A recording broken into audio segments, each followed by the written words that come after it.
Okay, we will start.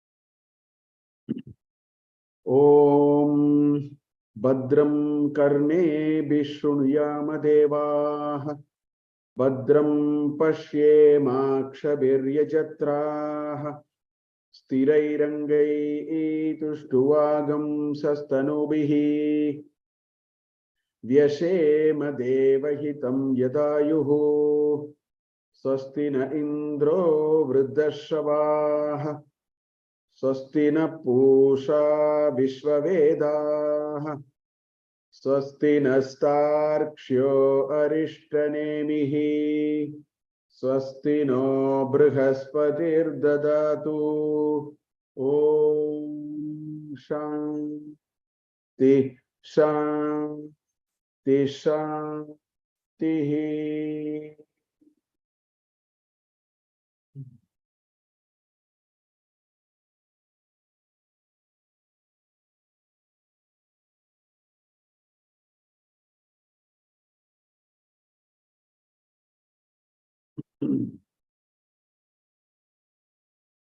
Okay, welcome to this edition of Mundakopanishad.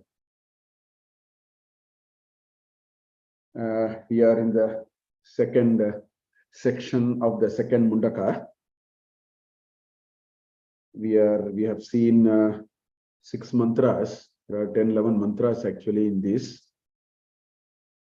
We have seen 6 mantras so far.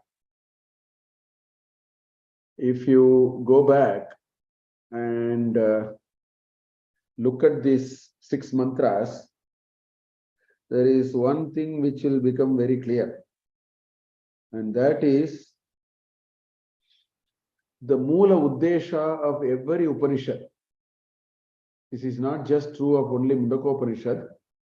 The Mula Uddesha of every Upanishad is to somehow bring it to not just the attention, but also into the mental mind space or mental plane, whatever we want to say, that everywhere there is only God. Sarvam Vishnumayam Jagat. That is what every Upanishad, the core of the teaching will, if you see, for example, Taittiriya Upanishad has this Sikshavalli, Brahmanandavalli and Bhrigavalli. And the main teaching, the Upanishadic teaching is in Anandavalli, Brahmanandavalli. It says Satyam Jnanam Anantam Brahma. That's what it says. So basically, there is great effort on the part of every Upanishad to actually showcase the oneness of everything in this world. That seems to be the Mula Uddesha. That seems to be the very objective of this Upanishadic teaching. In other words, whether it is a lake or a water, or a waves, or a river, or waterfalls, let it be anything, all of them are nothing but water only. That deep reflection must happen. As much as we have been saying, in the first section we talked about the Karya and Karana to a large extent, where we have repeatedly talked about the carpenter and the furniture, etc., etc. In the same way, whether it is a ring or a necklace or a stud, no stud, ear stud, all are the gold. Nothing but gold. There are very, very many manifestations of gold. In the same way, whether you call it Jivatma, Paramatma, you call Stavara, Jangamaha, the fixed plant kingdom, the moving Sakala Jiva Rashi, the Chit, Jada, everything is nothing but the manifestation of Brahman. This is what this every Upanishad is actually attempting to drive into our head. So in Mundakopanishad also, in the second section of second Mundaka, where we are in, if you look at from the first mantra so far, it is again and again driving the first 5 mantras were, again and again driving this Brahma Atma Aikyam. The first line will talk something about Brahman, and the second line will talk about something like Jivatma, and then it will say, look at that Brahman, the Jivatma. Every mantra will have, if you had noticed, the first 5 mantras are again and again doing only that. It painstakingly tries to impress upon us and sets it as a, in the 5th mantra, what did he do? It set it as a, the 4th and the 5th mantra, it set it as a goal for meditation. That's why it said, Pranavo Danuhu Sharohi Atma Brahmatal Laksham Uchyate Apramattena Vedavyam Sharavat Tanmayo Bhavet. And then before that it said, Dhanurgrihitva Aupanishadam Mahastram Sharam Upasanishitam Sandhadita Ayamya Tadbhava Gatena Chetasa Lakshyam Tadevaksharam Saumya Viddhi. So it not only said both are same. In the next 2 mantras, mantra 3 and 4, it said, there is this, it took the simile of a bow and arrow and all that, and said, use these ideas in Upanishad and try to, see through this, realize it, and so on. Then in the next mantras, what did it say? It said, where should you meditate? And that's what last class we saw the last mantra. Araiva ratanabo samhata yatra nadyaha sa yeshontarascarate bahuda jayamanaha omityevam dhyayata atmanam swastivaha paraya tamasap parastad. After saying all these, the Upanishad is now saying this oneness of Brahman and the Jivatma needs to be meditated upon. Hridaya Madhye. In that Hridaya Madhye, it says, so it said, Araiva Ratanabo. You remember I showed that hub and the spoke and said, just like the hub, Yeshontas Charataha Bahuda Vartamanaha Jayamanaha. So the heart is the place. So it slowly came after talking about Jiva Brahma Aikya as the possibility and what we need to realize. Then it said, the Upanishad said, where do I meditate this? Where is the sthana in which I have to meditate? So that's why it said Araiva Nabho. Just it said go to the heart, go to the Hridaya Madhye. That is what the last mantra, the 6th mantra we saw last week. Now, probably we'll see 2 mantras today, and in these 2 mantras, the Upanishad is taking us further. After saying you try to meditate in the heart, in the next mantra which we are going to see, it says the Atma is actually available in that heart cavity. Atma Hridaya Akashe Upalabhyate. That Atma will be actually available there in that Hridaya Akasha. That is the next mantra that is going to say that. And the following mantra is going to say, okay, locating it there, what will happen? Once you locate it, you will be able to connect to everything. So these are the 2 mantras, Upanishad. So it is taking us step by step. It first said Jiva and Brahma Aikya. That is the goal. Then it said you meditate on it. That is the 3rd thing he said, using scriptures and all these, meditate on that. Then it said that the place we have to meditate is the heart. And now, next mantra which we are going to see is going to tell us that you will indeed get it there. If you do the meditation, you will get it there. So that is what the next mantra is. So we see that seventh mantra. Yaha sarvajnaha sarvavit yasesha mahima bhuvi divye brahmapure hyeshaha vyomnyatma pratishtitaha. Yaha sarvajnaha sarvavit yasya eshaha mahima bhuvi divye brahmapure hi eshaha vyomni atma pratishtitaha. So that is the padacheda of this mantra. Yaha, that one, he, and he is sarvajnaha sarvavit. The sarvajnaha sarvavit came earlier also. I have quoted at the end of this slide, mantra 9 in Mundaka first chapter, first section. Look at that mantra there. Yaha sarvajna sarvavit yasya jnanamayam tapaha tasmat etad brahmanama rupamannam cha jayate.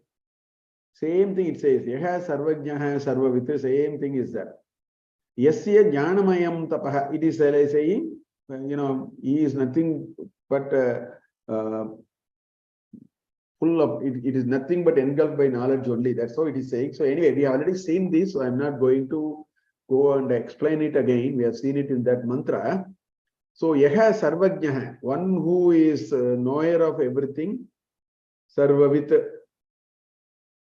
Sarvajnaha is knowledge, sarvavit is knowing. So one who is the embodiment of all knowledge and one who knows everything. Sarvajnaha sarvavit. That is what the first part of the mantra. Then yasya, whose mahima, yeshaha bhuvi. His glory is nothing but manifesting through this world. Yasya yesha mahima bhuvi. So the first line talks about Brahman. It says, what is Brahman? That is what the first line is saying. It talks about the Brahman. And the second line immediately comes to us. Every mantra is going like that earlier also. Second line is not talking elsewhere. It is talking with us as the reference. What is it saying? Divye. See, there are three Sashti Vibhakti here. Divye, Brahmapure, Vyomni. So all the three are connected. That is how we have to understand. Divye, Brahmapure, Vyomni. In that, Vyoma means space or, sky or something. Open space or sky is called Vyoma. So in that open space, Vyomni, and how is the space? It is Divya. It is very sacred. Okay. And Brahmapure. So the Upanishad calls it as the abode of Brahman. Brahmapura, or city or abode or place of residence, whichever way we want to take it. So it says, Divye Brahmapure Vyomni Yeshaha Atma Pratishtitaha. So that Atma that you need to meditate on is actually available there. It is Pratishtitaha. It is available there. So this is what this mantra is saying. And so here the interesting thing is Yeshaha Mahima Bhuvi. The glory of the manifestation of this whole of this Brahman is nothing but this world. That is what this mantra is saying. Now there are many ways to understand this. See, we are in a mango season. I've been saying this. We are in a season of mangoes. And I am told that there are 800 different varieties of mango in India. This is his glory. Please understand, he created innumerable, mango alone is 800 varieties. And there are some 3 trillion unique species. Now multiplied by the variety, what are we talking about? This is one part. This whole Srishti, the whole Srishti of Nakevalam, not only this world. I mean, sometimes we wonder who created the sun, Who created the solar system? Who created, I don't know how many solar systems are there. You have, Milky Ways, galaxies, today science talk all kinds of things. Science never says who did it. It only is keeping on discovering new things. Science is merely saying that all these are existing. And since, it is very difficult to explain how all these came, because science is not going to say one person created it, because that is not the culture of science. The culture of science and the value of science is different. It tries to only understand what is there and try to explain it in whatever limited ways it can within the lens of its observation and so on. So it is not going to say who created it. And if you are forcing it to say who created it, then it says it came out of inert matter. How can things come out of inert matter? Out of nothingness, how can you create something? Out of jada, how can you create chit? I mean, that is the big argument. They say there is, fertilization of sperm and the egg happens and some chit suddenly comes out of it. That's not possible, no? You can't have an assemblage of jada padartha, and out of it on its own some chit will come. So the entire universe is also, it is also inert gases, and science is going that direction. But then a true seeker will ask, how is it possible? Who actually created such massive things? That is to be understood. That is basically the idea of Mahima Bhuvi. Yasya Yeshaha Mahima Bhuvi. His glory of manifestation is what you see here. When mankind, science, can only make use of what God gave, on which you can do R&D and all that. You can cut the trees and do something. You can suck crude from under the crust of the earth and then create plastic. All that you can do. You can break all the rocks and then create beautiful buildings. But who created all these? Who made all these possible? And then, so that is this Yasya Yesha Mahima Bhuvi.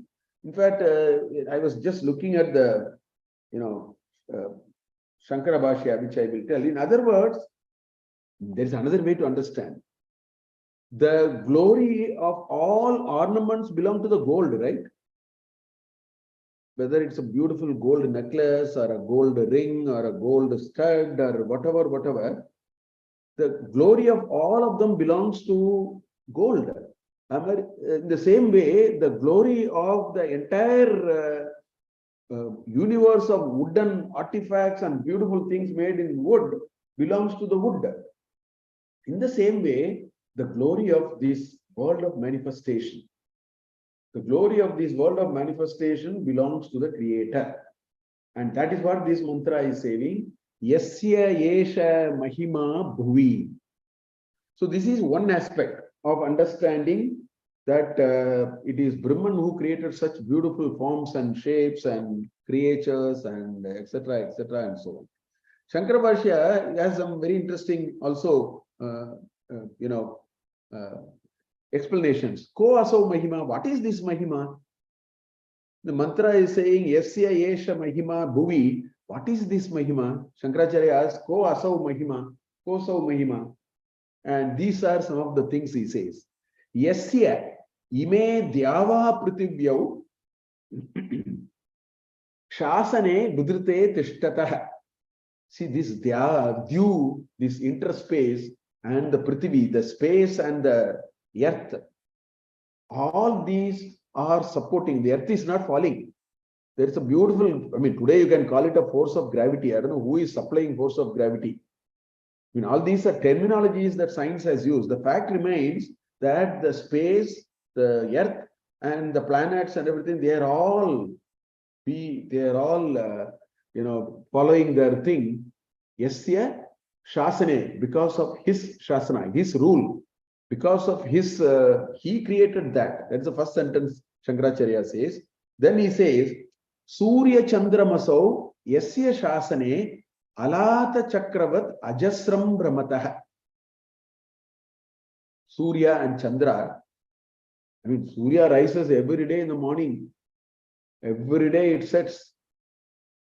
And then next day it rises. And then it sets. Same thing happens to Chandra also. I mean, these two are given because these two are something which we are able to see with our naked eye, and we are able to relate it very well, being part of this planetary system.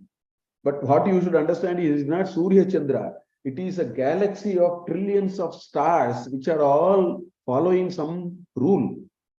They are all following some order. They have not become chaotic. And that is Alata Chakravat, Ajasram Brahmataha. It is continuously rotating like a chakra. The sun and the moon is rotating continuously, going around like a disc which follows some rule. That is his Mahima. That is the second thing that Shankaracharya says. Then he says, Yasya Shasane Charitaha Sagarascha Swagocharam Na Atikramanti. The sea is not entering into the city. Similarly, the Charita, the lake, has its own, Sima in which it is there. It looks like it follows some rule, because in Pralaya, in our Puranas, the Pralaya is explained by the sea trying to overstep its limits. I mean, today we may call it as more waves have come and tsunami has come and come in. Point is, there is some larger force which is keeping it intact, which has drawn a Lakshman Rekha and says don't cross it. At some point in time, when that same force says, now it is time for you to cross, Pralaya. That's why it says, Yasya Shasane Charitaha Sagarascha Swagocharam. They follow only their path. Swagocharam. Na Atikramati. They don't overstep. That's what it is. Then he says, Tata, this like that. Stavaram Jangamam cha. Yasya Shasane Niyatam. Everything seems to have a cosmic order. The moving things do what they are supposed to do. The fixed things do what they are supposed to do. What does that mean? The plants are supposed to emit oxygen and absorb carbon dioxide. The moving resources, animals and all human beings and all that, they emit carbon dioxide and then take oxygen. Who created this order? Who laid out all these rules and which is being faithfully followed? Imagine a situation which from tomorrow onwards, all plants say, we are going to stop emitting oxygen. We are going to also emit carbon dioxide.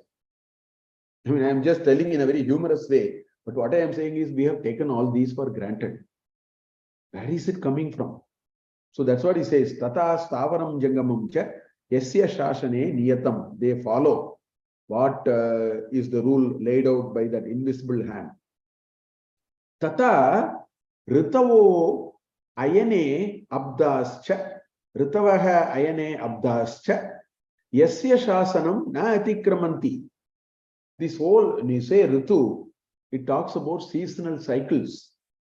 You know, you have rainy season, you have monsoon, you have winter, you have summer. That is what it says. So the year of 12 months follows a pattern, follows an order. Who laid out the order? Why is it following it without any kind of thing? That's what he's saying. Tata Ritavo Ayane Abdascha. Ayana is Uttarayana and Dakshayana. Abda is the year. Ritu are the 6 Ritus. So why are all these seasonal cycles intact? Again, when the Pralaya happens, all these seasons will fail. You'll have excess rain or no rain for hundreds of years and then everything will perish. That means that invisible force has now change the rule now. That's all. Enough. We will do a Pralaya of the whole place and so on. Tata Kartaraha Karmani Phalam cha Yacha sasanat swam kalam na ativartanta. We engage in so many activities. Kartaraha, doers, karmani, we engage in so many activities. For all of that, every karma will result in a phala. There is no karma which will be nishphala. So for every karma that we do, we have to acquire the fruit. And there seems to be a cosmic rule which says, the karma I did, the phala I will only accrue, not you will accrue. And there is a strict accounting system. It is not delivering the wrong package to somebody else. as it happens in this, sometimes e-commerce delivery and so on. You order for a book and what you get is a piece of shirt. No, it's not like that. Swam swam. Kartaraha swam swam palam cha yat sashanat swam swam kalam. It has to happen at that time, means it has to happen now, it will happen now. If it has to happen sometime later, it will happen later. So swam swam kalam na ativartanta. So all these are his mahima. In fact, in Taittiriyopanishad, all these are told beautifully in a different way. Bisha sma dvataf pavate, bishote ti suryaha. Like that will come mrityurdavati panchama iti, bisha sma dvataf pavate. Out of fear, the wind blows without changing its properties. Bishote ti suryaha. The sun rises out of fear. I mean, it uses the word fear. Whereas Shankaracharya here uses the word Shasana. There seems to be a cosmic order. Who wrote the cosmic order? The constitution of the cosmic? I mean, Constitution of India, we took 3-4 years, sat down and then we wrote it. What about the constitution of the whole world? That is what Shankaracharya is saying. That is the Mahima. So that is what it is talking about, Mahima. In this entire Mahima is available in Bhagavad Gita. That is what chapter 10 of Bhagavad Gita, Vibhuti Yoga. What is this Vibhuti Yoga? After telling all that, finally Krishna ends with these two shloka. Nantosti mama divyanam vibhutinam parantapa yetad uddeshata proktaha vibhuter vistaromaya yadyad vibhuti mat sattvam shrimad urjitam evava tattat eva vagachatvam mama tejomsha sambhavam na antaha asti mama divyanam. There is no end to my holy act. Vibhutinam parantapa, my glory is endless. Yeshaha tu uddeshaha proktaha. I have simply picked up a few ideas. This is at the end of all that he said. He gives some 72 ideas of different things. Right?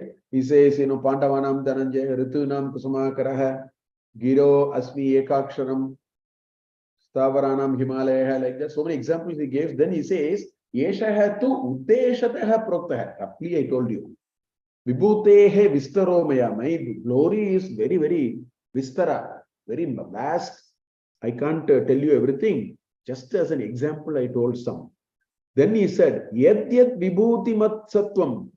Wherever you see glory manifesting, sattva manifesting, Shrimat Urjidameva, this, the Shri is actually popping up. Prosperity is popping up. Wherever you see, Tat Eva Avagacha. Try to understand all of them. Mama Teja Amsha. They are all coming out of me. So that is how Krishna ended. So what this mantra says, Asya Yesha Mahima Bhuvi. Yasya Yesha Mahima Bhuvi. That is what chapter 10 of Bhagavad Gita, and that's how it ends. So this is what this mantra, this Upanishad is also saying, Yasya Yesha Mahima Bhuvi. Then it says, Divye Brahmapure. See this Divye Brahmapure, if you look at our Upanishads, if you look at many of our shlokas also, not only Upanishad, if you look at Acharya's shlokas, different Acharya's shlokas, many of our Upanishad, everywhere there is one idea which is coming again and again. And what is that idea? That idea is the Lord is here. The Lord is not outside somewhere. Now, if you ask me, then should you not go to temple? Well, for those who are not able to deeply realize and find that union with the Lord inside, which most of us are, for us, for a fair amount of time, we need to look the Lord outside. And no better place to look the Lord than a temple. So I'm not saying let us not go to the temple.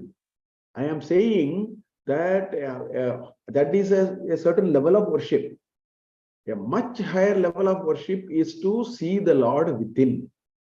So that is what this Upanishad mantra is saying, the second line. Divye Brahmapure, that's what it says. If you look at the second line, it says Divye Brahmapure hi eshaha vyomni atma pratishtitah.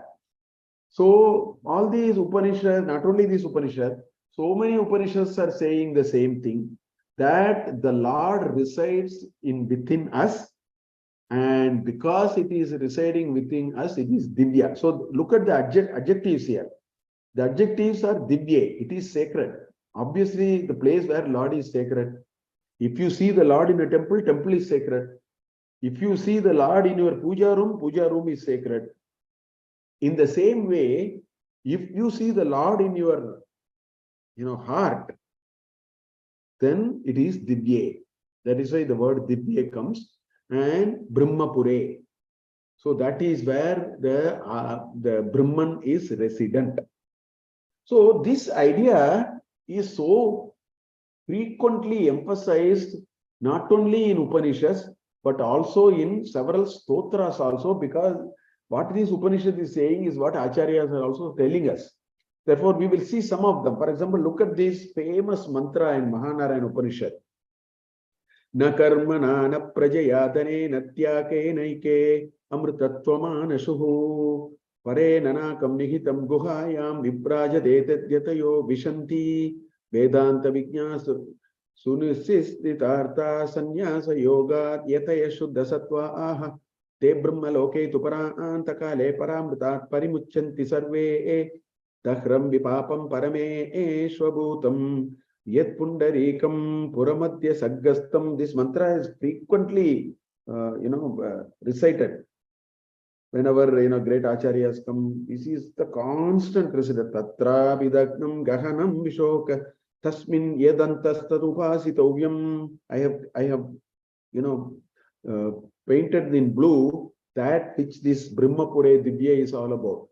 Yo vedado swara prokta vedante cha pratishtitah tasya prakritilīnasya parasamaheshwarah. That is what this mantra is. What is it saying? Na karmana na prajaya. Not by karma, not by offsprings. Dhanena, not by money. Tyagena ekena amritatvam anashuhu. You can reach that spirit of immortality only by tyaga of all these, and then parenanakam nihitam guhayam. So it is outside, it is there, but it is nihitam guhayam. And vibrajate, it is actually shining inside. Yat yatayaha vishanti, great yatis actually enter into it. And how did they enter into it? Vedanta vijnana sunischita arthaha. They have acquired that Vedanta jnana. They have understood the correct import of what this Vedanta is saying. Sannyasa yogat yatayaha shuddha sattvaha. With sannyasa yoga, correctly understanding what is this Vedanta saying, contemplating on this meaning, which is the Upanishad trying to tell us in Mundakopanishad. That's what it is also trying to do. So, te brahma loke parantakale param paramritat parimuchanti sarve. They reach that amritatva, they get released. And then what it says, dakhram. Dakhra is this cavity in the heart. That is called dakhra. Dakhram, that space, which is what Vyomni in this mantra, it says Vyomni Divye Brahmapure Vyomni. That space in the heart, which is where you can locate it. That's what it says. Dakhram Vipapam Parameshwa Bhutam. Yet Pundarikam, it's like that lotus. Puramadhyastastam, it is inside. And you have to do the dhyana of that. Tatrapi Dakhram Gahanam Vishokam. So it is deeply in that, and Vishokaha, that takes away all our shokas. Tasmin yat antas upasitovyam. We have to contemplate on it. That's what this mantra is saying. It's a very famous mantra, so I thought I'll bring it, which is saying the same thing.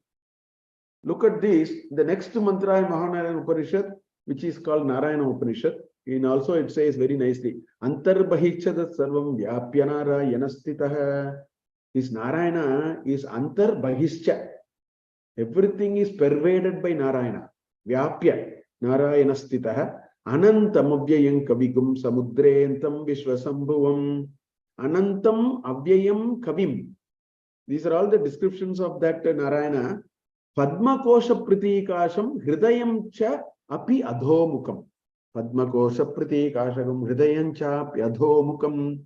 It is mounted on a Padma kosha, golden enclosure, right? Hridayam chapi adhomukam. It is in the Hridaya, it is, adhomukam. It is inverted. It is not like this, it is inverted.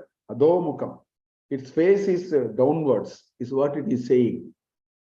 Then he says, Adho nishtya vidasyante nabhyam upari tishtati. So it even locates, it is nabhyam upari. It is above the navel, and in the Hridaya, it is downward. It gives a very sort of a figurative, says, Jwalamala kulam bhati. It is actually radiating that.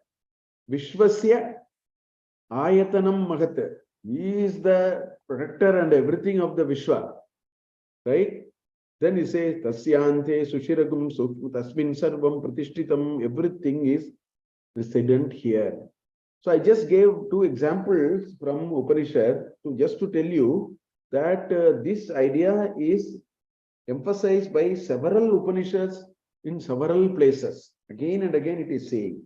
Now Stotras also saying the same thing. Acharyas are wanting to tell it in a slightly different way, in a way in which we can understand it very easily. So I will take a few shlokas from Shivananda Lagari, which is a treatise on Bhakti. I will show you how Shankaracharya brings these. Look at these. It says, Karalagna mrigaha karindra bangaha ganashardula vikantanosta jantuhu Girishaha Vishadakritischa Chetak Kuhare Panchamukosti Mekutobihi. It's a beautiful shloka. He says, Chetak Kuhare in that Dahara Kasha, in the cave of the Cheta, in the heart cave, Panchamukosti. These the five face. What is the five face? Satyo Jatam, Agoram. Like that, there are these five of them. We say this, Satyo Jatam, Agoram, right? Vamadevam, like that, no? Those five. If I tell the full mantra, it comes very fast for me. Anyway, so it is manifestation of Shiva. Chetak Kuhare Panchamukosti. In my heart cave, he is there. Kuto bihi. Where is my fear? And then in the first line it says, Karalagna mrigaha. He has, deer in his hand. Karindra bangaha, right? Then he says the, the skin of the elephant. He killed the elephant Astura and all that. Bangaha. Gana shardula vikantana asta jantuhu girishaha. Vishadakriti. He is, white in color. He is, fair in color. So this talks about actually a lion in a forest. This is actually, a double meaning. It talks about a lion in a forest, which actually does, hunting of the deer and the elephant and those Gana Shardula, this cheetah and that kind of things. That is one, but it is telling the same thing.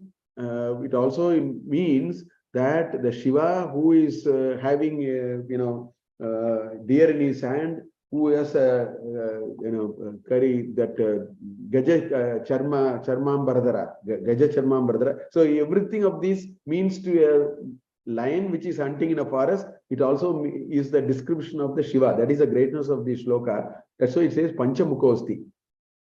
Me kuto bihi. So Shankaracharya says the God is inside in us. So why should we fear?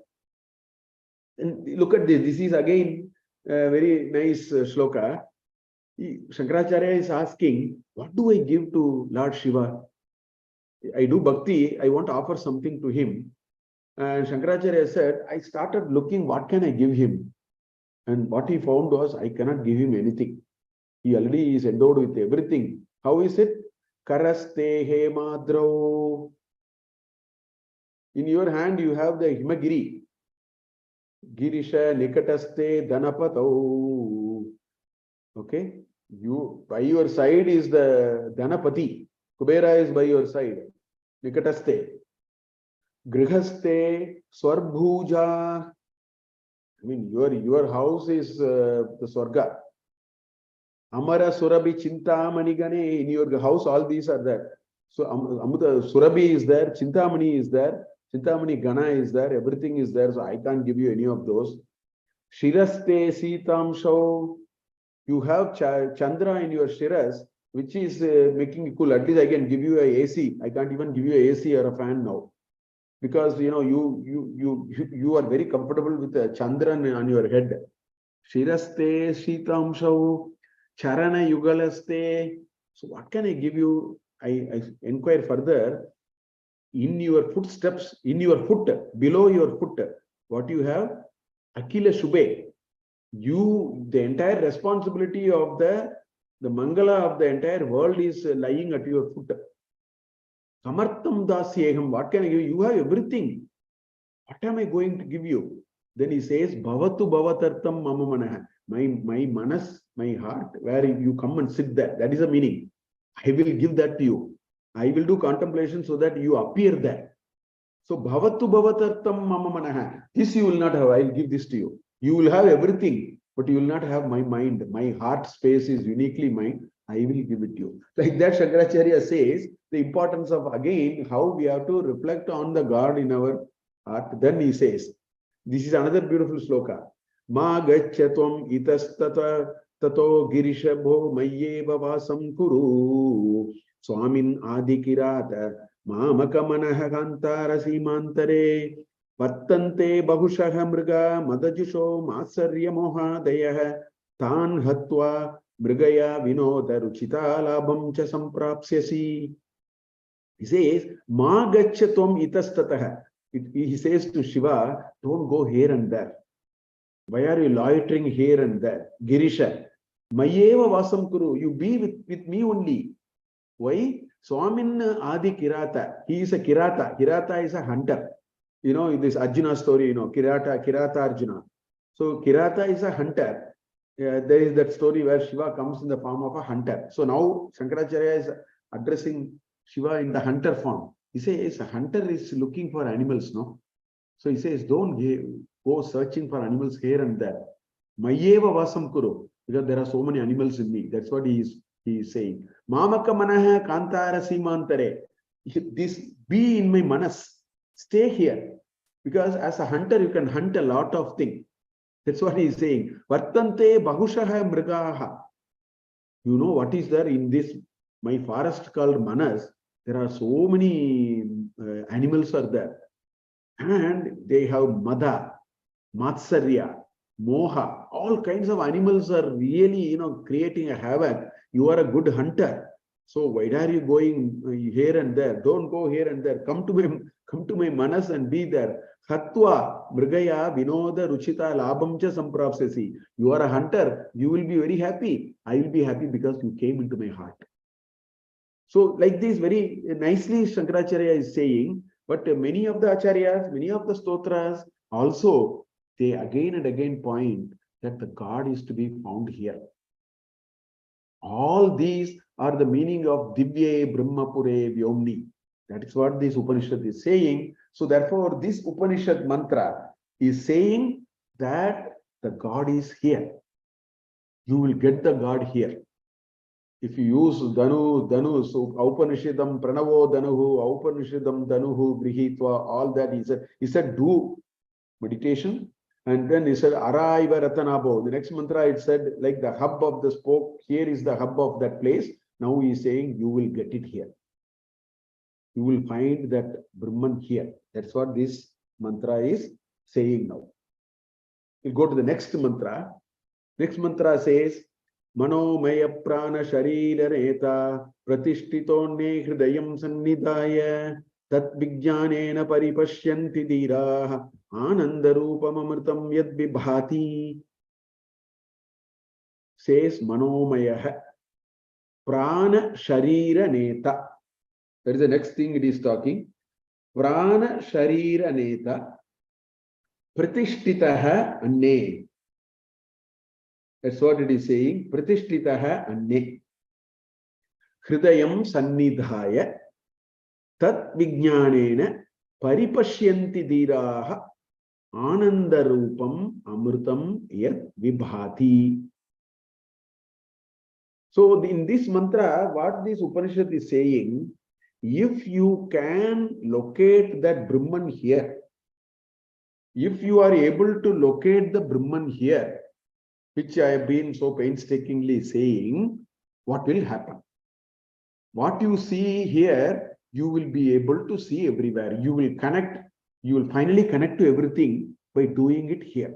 So that is what this Upanishad is saying. Until this, so in the second section, please understand, in the second section, from the first mantra to this mantra, there is a systematic method by which the Upanishad is establishing Jiva Brahma Aikya. Then it says both are same. This is the place. Use these gadgets to go to this place. And this is the place. This is how you should meditate. If you meditate, you will get it. All that it says. But finally, in this mantra, it is saying that what will happen if you happen to get that? If you happen to really get that and see it, what will happen? That is what this mantra is saying. So it says Manomayaha. First it says Manomayaha. Then it says Prana Sharira Neta. Pratishtitaha Anne Hridayam Sannidhaya. That Brahman, where is it sitting? It is sitting here. Manomayaha. Manomayaha means it is weaved into manas. See, we need to understand this. You got to be very careful. See what happens if you have an open space. Space is vast. There is so much of space available. Vastness of space is of no use for us, actually. I mean, it is vast. It has no transactional value. Moment you want a transactional value, you have to tie the space into a room. You know, a classroom, a hospital, a library, a bedroom, a kitchen, a bathroom, something. So the vastness of the space is available. But the vastness of the space is consumed. Vastness of the space is made useful to you only when you conditioned it. Otherwise, it is just a space. It is only an idea. In the same way, Brahman is available. That Brahman is available is only an abstract concept. I don't even know what it is. I don't even know what to do with that and so on. And that comes through manas. The manas actually catches the Brahman into a finite plane and does all the trick which you and I are going through. That is what is happening. So therefore, one way to understand the Brahman is to understand it only through manas. One way to understand electricity is only to understand through so many gadgets of electricity. You switch on the fan starts running, you get some good air. Or switch on the light comes. So the only way you understand, otherwise electricity is electricity. I don't know. I mean, I know it exists. Beyond that, I don't know what it is. To give an expression to it, to make it something transactional, useful, worthwhile, and all that, you try to condition it into something. Upadhi. You put it from a nirupadi, you make it upadhi. In the same way, this mantra is saying the Brahman is available to you only through these manas. That is how you recognize it by various actions of manas. That is the meaning of this Manomayaha. That is the meaning of the word Manomayaha. Then it says Prana Sharira Neta. This is a very important principle. We have taken one Janma now. We have our own Nama and Rupa. We have our own, tags. Mahadevan, Professor of Indian Institute of Management, all that are the tags which have attached to me in this Janma. Now the question is, what happens? After the Janma is over, what happens? And Sanatana Dharma believes, and we know that the Brahman is Anadi and Ananta. Just because, it's all over, it doesn't mean it is over. You can't get non-existence out of existence. You cannot get existence out of non-existence either. That's an unscientific idea. That is only Maya Jal. If something exists, it should exist, no? That's why in chapter 2 of Bhagavad Gita, Na sato vidyate bhavaha, na bhavo vidyate satah. Krishna says, Na asato vidyate bhavaha. In asat, you will not have bhava. Na abhave sat. Similarly, in non-existence, you will not find existence. That's not possible, no? It's an illogical idea. Existence may ubayo idishtantaha anayo tattva darshibihi. The person who understood the deep meaning of this, that existence cannot become non-existence. Non-existence suddenly cannot pop up as existence. This is the Sanatana Dharma's important principle for us. Now, then the question is, what is happening now? If somebody dies, what happens? If somebody is born, what happens? That is what this particular term is saying. It says there is one, this Brahman is carrying it across. Prana, Sharira, Neta. Neta is leader. Somebody is leading. Somebody is taking along. And the Brahman is described here as Prana, Sharira, Neta. What Brahman does is, it drops when the Stula Sharira is dropped. When the Stula Sharira is dropped, the Brahman, what it does is, it actually pulls this so-called existence, right? Just because the gadget is gone, the gadget is repaired, the fan is repaired. That doesn't mean electricity is no more there. What you may do is you throw the fan, buy another fan and then fit it. And the moment you buy another fan and fit it, now the electricity is again visible, again manifesting. In the same way, when the body is dropped, it has to be taken elsewhere. And that responsibility is with the Brahman. That is the description of Brahman here. It becomes a Sukshma Sharira, Linga Sharira. It becomes a Linga Sharira and it takes the Vasanas and Samskaras and looks shopping and says, where can I enter now? Which is compatible to what I have, and it enters into it. And that process is done by the Brahman it is the Brahman which is playing all these games. That is what is described here as Prana Sharira Neta. In fact, in Prashnopanishad, there is a third chapter in Prashnopanishad in which Prana, Apana, Vyana, Udhana, Samana, these Vayus are described. Because one of the disciples asked the question and there is an answer to that question.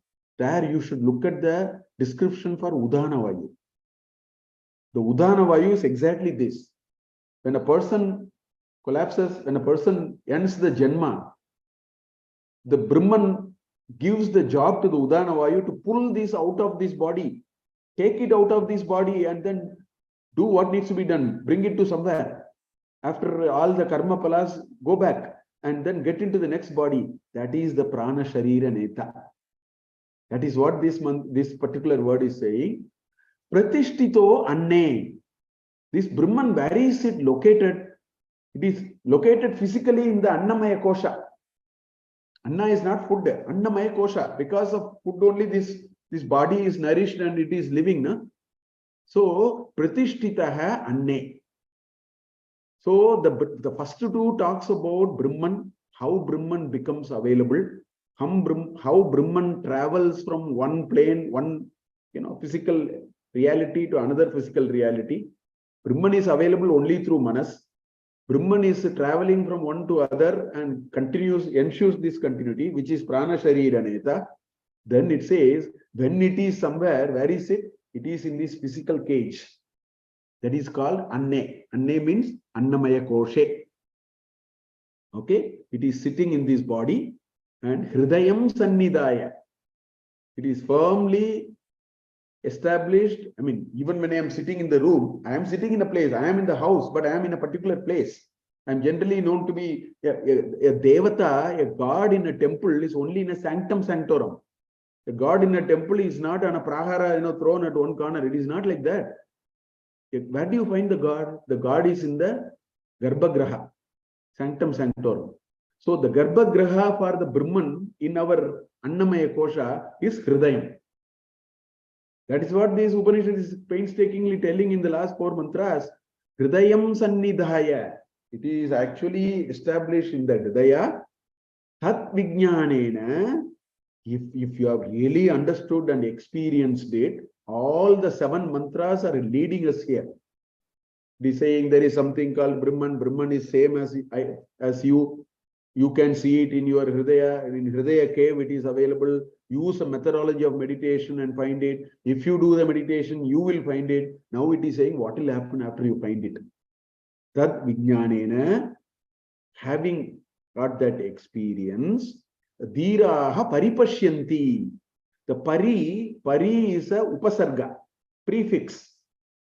Pari means everywhere. That is the meaning of pari. That's why the transport corporation is called Pariyatan. Because it attends, it goes everywhere. Atati, sarvatra atati iti pariyatan. Pari means sarvatra. So it says, Dhiraha Paripashyanti. They did not see only in their heart, they saw it everywhere. They got that. Finally, Tat Vijnanena, that Tat is that first line. What is that? That is Manomayaha, Pranashariraneta, Pratishtitaha Anne, Hridayam Sannidaya, that Brahman who is in that Garbhagraha called Hridaya, in this physical cage called Annamaya Kosha, who is recognized only through a Vyavahara of Manomaya, through the Manas, and who travels from one to other Pranashariraneta, if that is realized, Tat Vijnanena, having understood that, Paripashyanti Dhiraha, they are seeing it everywhere. Paripashyanti, na kevalam atra pashyanti. Paripashyanti, that oneness is finally understood. What does it mean? It means that I was having a room, a small room, and I was all along thinking it is room, etc., etc. I was thinking like that. One day when I destroyed all that, I demolished all the rooms, I actually saw that, hey, they are all the same. It's actual space. I've been all along thinking this is bedroom. It is actually a name I have given. The moment I removed all the walls, it merged with the space. You demolish a house, it merges with the space. So when this realization happens, right, what happens is that oneness is instantaneously seen through, instantaneously understood, instantaneously experienced. That is the Paripashyanti. Ananda Rupam Amritam Yat Vibhati. That person says, oh, this is the one which is radiating everywhere. At last I found it. Oh, this is the one. I thought it is a bedroom and a bathroom and all that. When I demolished everything, I found, oh, this is nothing but space. I was conditioning it and giving it some names. Now I understood, oh, after all, it is only space. I artificially created a few small little things here and there just for a limited purpose of a transaction. So while I am transacting, I will also know that this belongs to a larger space. That realization really happens, and that is what it says. So what it says is, Hridaye Drishtasya Atmanaha Sarvataha Darshanam. What you saw in the Hridaya, you will start seeing everywhere. That is the phala. That is the phala of this effort that Krishna. So now slowly the Upanishad is coming to Palashruti now. It is slowly coming to tell that you work hard, and what will happen to you? That is where it is. The 8th mantra has gotten us there. It has taken one step there. No. What you see here, actually, you will start seeing everywhere. So that is what it is saying. In the next mantra, it's a very famous mantra. It will take us one more step forward and says that, okay, something else will also happen to us if we are able to realize this. Vidyate hridaya gandrihi chidyante asya samsayaha tasmin drishte paravare. There's a nice mantra that you will find next. That is what it says. So now the Upanishad is saying it is worth all the effort, and we have to make small little efforts towards that. So that is what this Upanishad is taking us towards. I think with this, we will stop here. It is 6 o'clock. It is time for us to stop. Next week, I am traveling. So we will not have a class on next Sunday because I will be on travel, and I do not know whether I will be in a position. Today also I am in Bombay, but somehow I figured out a way to conduct this class. If such a thing happens, you will get a meeting note for next week. If such a thing does not happen, then that means we don't have a class. I will see if it is possible for me to have a class even while I'm traveling. I think with this we will close it for the day. Om Purnamada Purnamidam Purnat Purnamudachyate Purnasya Purnamadaya Purnamevavasishyate. Om Shanti Shanti Shanti. Shubharatri.